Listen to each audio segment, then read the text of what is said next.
What is going on, everybody? I'm very excited today because the time has finally come to let y'all in on the secret of what I'm planning to do with my 2021 Mach 1. And I can tell you it involves boost and it is no longer going to be slower than my wife's ZL1. Hey, real quick, and I promise I won't say it anymore throughout the video, but do me a big favor. Only 5% of my viewers are subscribed to my channel. Please, please, please, it would mean a ton to me if you would hit that like and subscribe button. And that way you can stay up to date because I'm gonna be dropping videos. I'm gonna try and do it every week at least to cover this. So please hit the subscribe button and it'll really help me out. All right, let's get back to the video. So if you watch some of my other videos, you have seen that in the first 3,800 miles of owning this car, we've taken it to multiple track days on the road course, both my wife and I in her ZL1.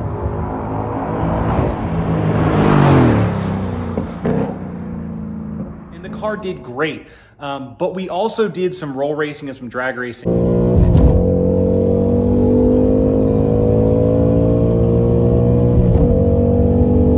Quite frankly, the 480 horsepower nowadays just does not cut it. It's not enough. Now, I've owned boosted Mustangs before.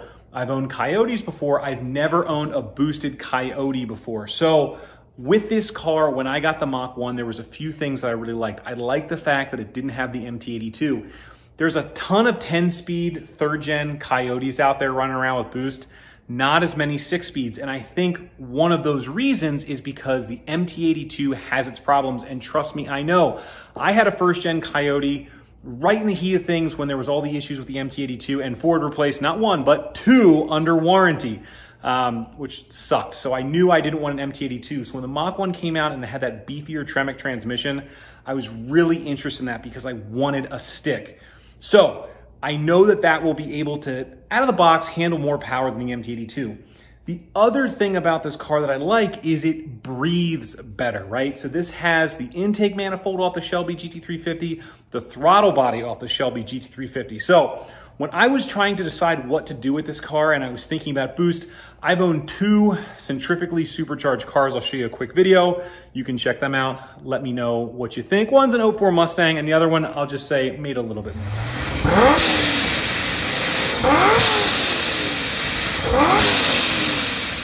So I've done the centrifugally supercharged thing. It's fun. I think in a car like this, it would also be fun and you get to retain a lot of those stock parts, which I like. However, I've done it before, right? So I was really trying to decide between the Gen 5 Whipple and some sort of turbocharger kit. Now, what I like about the Gen 5 Whipple is it's instant power, right? It's instant power right off the bat. There's no lag. I really like that. What I don't like is you're buying the Mach 1 and then you're immediately ripping off parts that make it a Mach 1, right?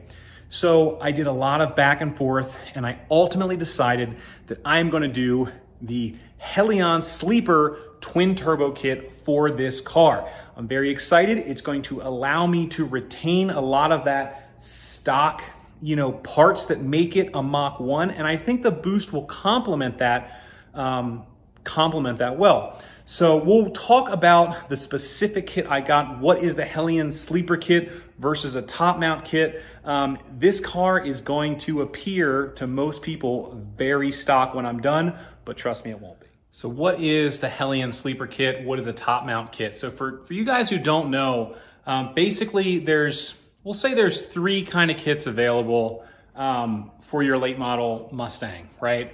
So you could do a single turbo kit. Generally those are mounted in the engine bay. They're, I would say, maybe a bit more economical, right? But you don't see them quite as much, right? Single turbos make a lot of sense on, I won't say they don't make sense, but you see them a lot more on like 4-cylinder cars, right? And an inline, you have, it's just easy, right? Here, you've got a V8, so it kind of makes sense. You can run twin turbos, you can run smaller turbos, but you've got two of them. So that's what we're gonna do. We're gonna do twin turbos. Now, there's a few companies out there, and then there's basically variations of the kits, right? So kind of the two big names that you hear in terms of what most people do. You've got On3 Performance and you've got Helion. There are other ones out here. There's Fat House Performance. There's some folks who make their own variants where they kind of take some of these kits and tweak them. I decided to go with the Helion kit.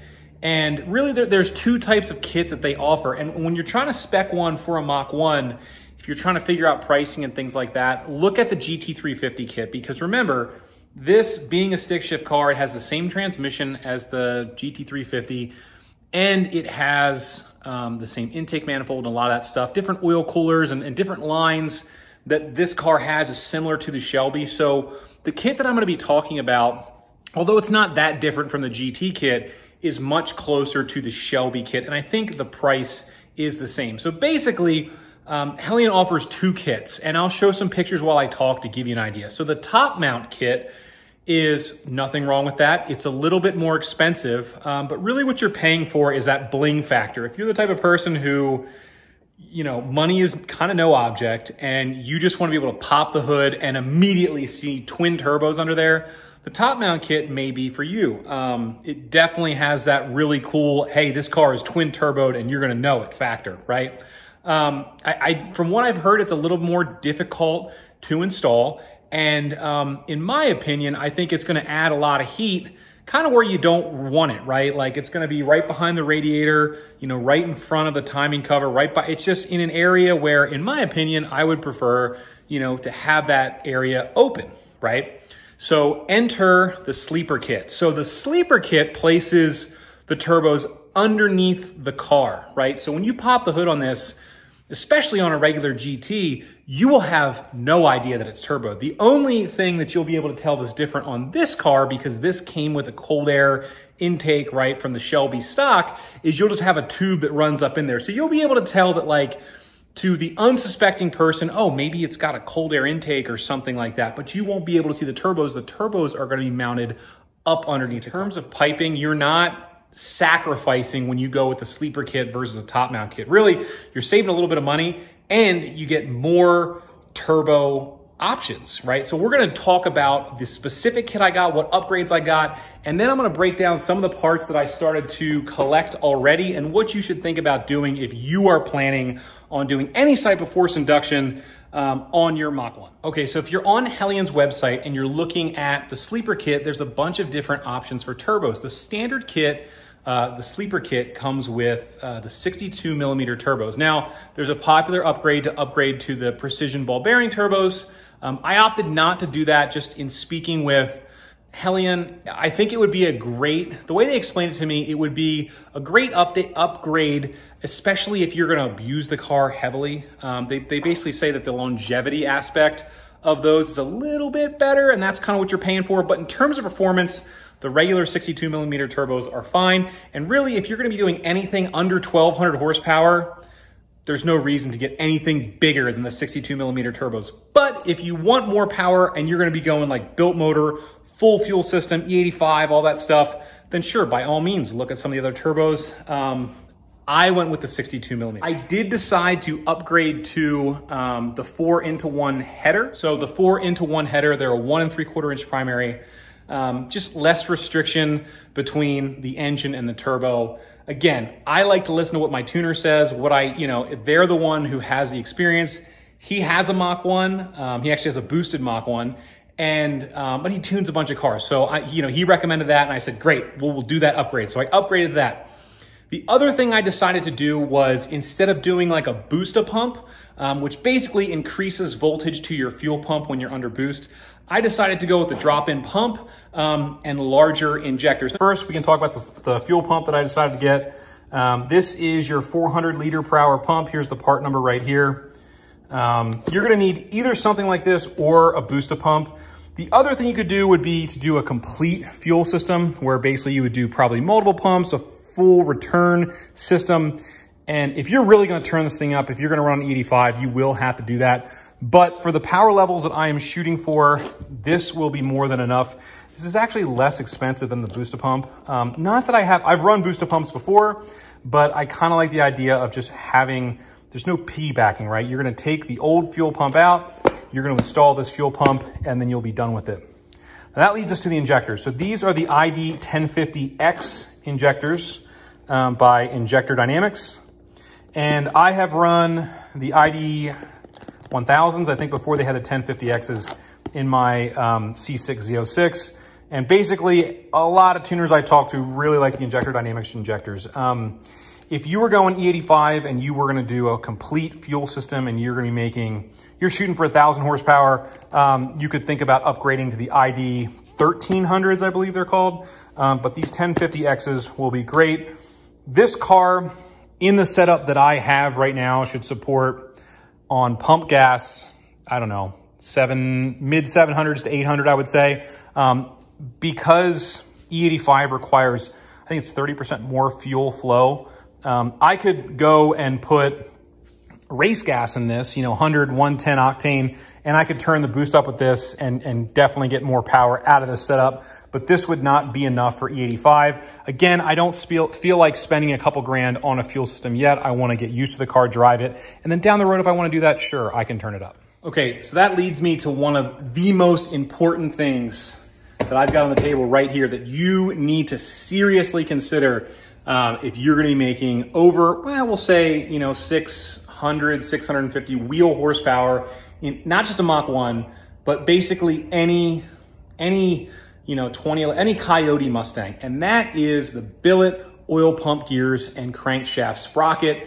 And it's way more of an issue when you have a supercharger, because remember, when you have a supercharger, you're driving that, off the crank sprocket, right? So you're putting all that extra load, and especially at higher RPMs and higher boost levels, higher power levels, you are stressing it more. So it's a combination of the additional load and also kind of the harmonics, right? Because you're adding this, you're kind of like changing everything up from the factory. So what can happen is you can actually have the oil pump gear crack, and when it cracks, it no longer makes oil pressure, and real quick, unless you shut the car off immediately, you catch it immediately, it doesn't take long to totally destroy an engine with no oil pressure. So I'll show you the oil pump gears I got. Okay, so here are the oil pump gears, and here is the crank sprocket. So again, the crank sprocket is kind of a sprocket, right? So it's just kind of what you think it would be. This goes on after you install the oil pump gears, and I'm going to do a complete video of installing it. Not a ton to see here, but if we look at the oil pump gears, let me just pull it out of this so I can show you a little bit better. Okay, so these are the Coyote oil pump gears from Boundary, and this is the part number in case you were curious right here, and also the part number for the crank sprocket. I know you guys always ask about that.